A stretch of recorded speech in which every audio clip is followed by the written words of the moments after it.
L'anniversaire. Donnez la parole et applaudissez-la. C'est Annabelle Sinabro, qui aura 16 ans dans 2 jours et qui est primée dans cette émission de Nouveau Fantastique en 5e position. C'est une belle histoire. Résurgence, le titre de son histoire. Alors pourquoi on l'a choisi, Agnès?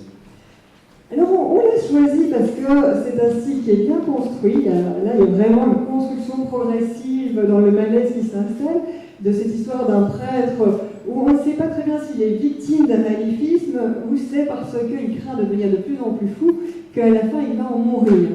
Et donc là aussi, les codes étaient vraiment très très bien respectés et c'était vraiment une écriture assez subtile avec des indices qui étaient distribués au fur et à mesure. Et cette subtilité, vous allez pouvoir aussi la découvrir en lisant son histoire. Alors, 16 ans, bon anniversaire, presque bon anniversaire.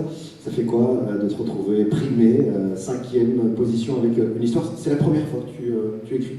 Oui, c'est la première fois et c'était vraiment un plaisir de recevoir ce prix. Tu écris souvent? Non. Ça te donne envie d'écrire plus souvent maintenant? Peut-être oui. Est-ce qu'un jour tu voudrais voir tes essais transposés au cinéma? C'est une bonne question. Bah, tu vas y répondre dans quelques années alors. Tu réfléchis, tu continues à écrire, vous pouvez l'applaudir et tu t'installes juste là. Bravo à Annabelle.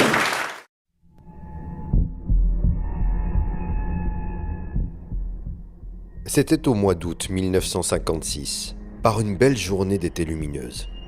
J'étais en route pour une jolie commune située à mi-distance entre Boulogne-sur-Mer et Calais, à environ 3 km des plages. J'étais affecté dans cette paroisse et impatient de m'y installer. À 50 ans, j'aspirais au calme et au bon air de la campagne.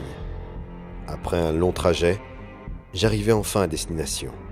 Le soleil illuminait la façade du presbytère. Victor, le sacristain, la soixantaine grisonnante et lancée, m'accueillit. Il habitait le village depuis toujours et connaissait les habitants mieux que personne.